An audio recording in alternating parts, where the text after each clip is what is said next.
There it goes. Irving, step back three. Oh! Kyrie! This is Jones inside the 5 to the end zone. Touchdown!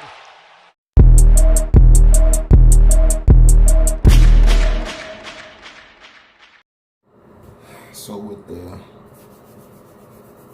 2019-2020 season in the early stages, most teams for 3 to 4 to 5 games in now, I want to talk about the Battle of New York and which team's future looks brighter. To most people, this is a simple answer. But, you know, you got those optimistic Knicks fans. I like to call them delusional. They like to call Brooklyn Nets the little brother. I like to call them the older dropout brother, you know. Like the Eric Matthews of the family. The loser brother.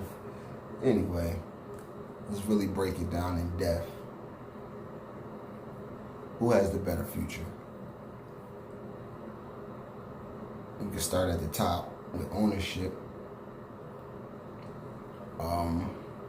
Mikhail Prokhorov, I think, finalized selling the rest of the franchise to the guy from China, if I believe,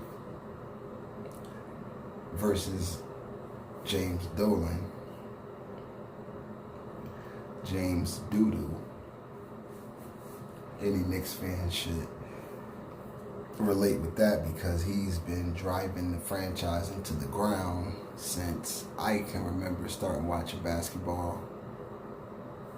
Luckily, my dad was a Nets fan, so I naturally went to the Nets. That was when we was bad too, the Stephon Marbury days. But being in that area, you always got Knicks and Nets games. So you, as a Nets fan, you're going to follow the Knicks, just like as a Giants fan, you're going to keep up with the Jets. The Knicks have been bad always. Like, they had a couple fun teams. You had the Spreewell and Allen Houston teams. I think that was the 99, 2000s. Then you had the Tim Thomas in that little era when he was beefing with Kenyon Martin. But they was just always bad. They made it to the playoffs a couple times. Never scary.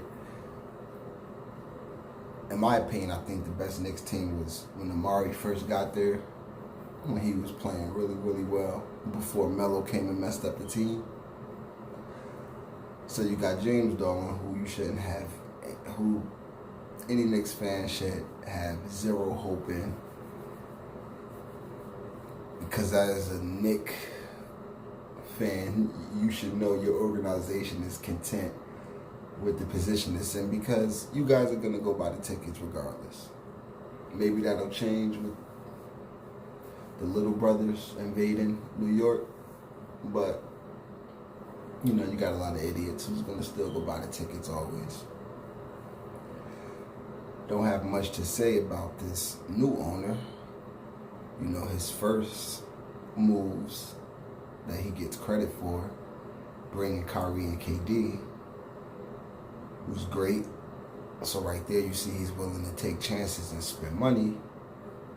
Also re-signing Karis LeVert and a few more deals, DeAndre Jordan, Taurean Prince. You know, the money's being spread around. I think the GM gotta, Sean Marks gotta, like I'm gonna stress this a lot, get some big men. Because everybody just keep killing us on the inside. And the guards we got turning the ball over anyway, everybody except Kyrie, who's supposed to come there and want to be the fancy Rucker Park, you know, but he's not turning the ball over. The rest of the team averaging like 20 turnovers a game, literally.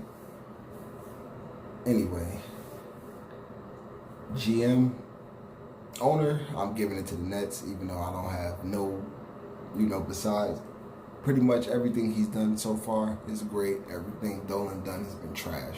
I'm giving ownership to Brooklyn. GM, I forgot who the Knicks GM was. I forgot. I'm gonna have to look that up.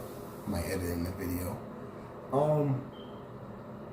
I think he did a decent job not being able to get Kyrie, KD, Kawhi, anybody of any significance. I think he did a decent job on putting the team in position to either trade pieces for picks, like a Randall, like a Marcus Morris, or by the time free agents do come, like the Giannis year, and I forgot who else coming with Giannis, have some flexibility where most of those deals, I think, were like 2 year with a team option. So most of the deals will be off the books. I think they could be competitive in the East. RJ Barrett's looking good, so that was another great pick for the GM. None of our rookies are playing right now. No. Claxton isn't playing right now, so can't judge our draft picks. But that's a testament to the deep roster that we put together over the last 2-3 years. Pretty much was able to flip D'Angelo Russell for KD in a sense. Don't understand why we gave Golden State protection on that pick. We shouldn't have gave them protection. That would have been great. Like, with all these injuries they got now, the pick that KD forced them to give for the sign and trade, we shouldn't have put no protection on that. I think it was like top 20 protected. So now, most likely they're going to be in a lottery and they're going to get to keep their pick.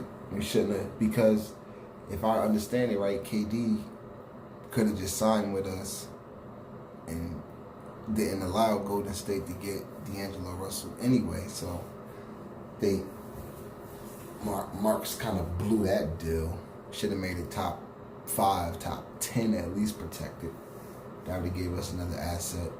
Maybe one that we couldn't afford, but at least we could have flipped for something down the line.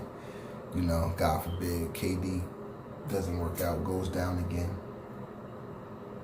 So GM, I'm not going to trash the Knicks there. RJ Barrett actually looks really good. Julius Randle, we knew where he was going to be. And we'll see how the season progresses. Don't look like the Knicks going to get many wins. I expect the Nets to get more wins than it's looking like. If we don't get a big man's off the bench, I don't see how that's going to happen. Head coaching, I don't know what Atkinson is doing, honestly. Like,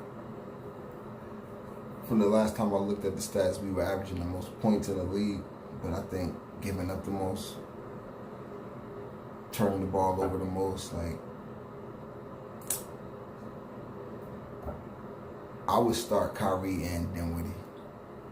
I wouldn't start. So Dinwiddie could play the point guard. Because Kyrie's a 2, and then if you could put a 6'6" point guard or off guard or other guard in there with you, Kyrie, you could play on ball sometimes, off the ball sometimes. Kyrie could play more like a Kobe Bryant, how he models his game after, even though he isn't that tall. But that's why you got Dinwiddie starting with him, Taurean Prince, Jared Allen at the 4, and DeAndre Jordan at the 5. I think our defense would be impeccable with both of them starting. I think that's probably something Atkinson is going to try to roll out later in the season, especially if we get some depth and size. I actually think the Knicks got a better... They don't have better talent than us, but I think they got better rotations to where they can compete with size and go small with some of their big men like Randall and Marcus Morris. So, right about now, I would say the rosters, because of the flexibility the Knicks got, is pretty even. Where Brooklyn wins is star power. We got a bona fide killer in Kyrie Irving. Undersized killer, but killer nonetheless. I think he's better than Steph. He's just not, the media is just not going to portray it that way. I think he's better than Damian Lillard, Russell Westbrook, James Harden. You name a guard, I think he's better than him. But I think he's I think he's stuck in the era, right before Steph Curry changed it. I think he's still stuck in that great era of basketball, of hero ball, the T-Macs and the Iversons and the Kobe's. But he'll get it together, especially when KD come back.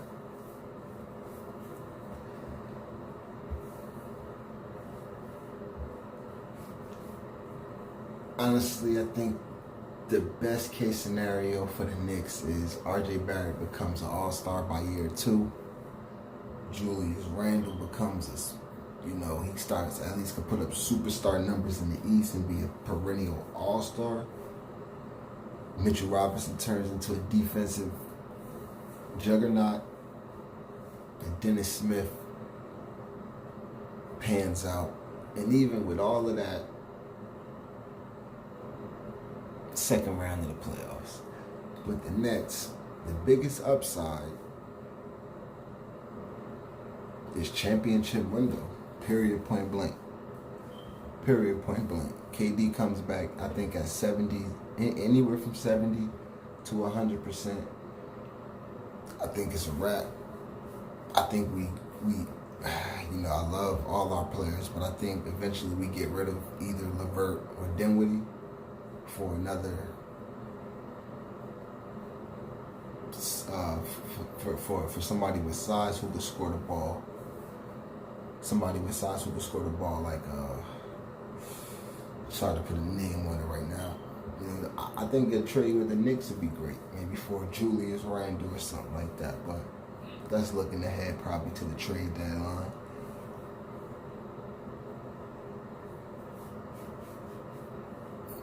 Worst case scenario for both teams is, we just be in the same place we have been for the last pretty much decade.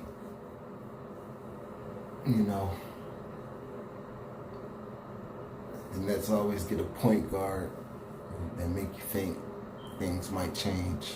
Marbury, Jason Kidd, Darren Williams. Some of you Nets fans may remember when we drafted Marcus Williams and Josh Boone from UConn.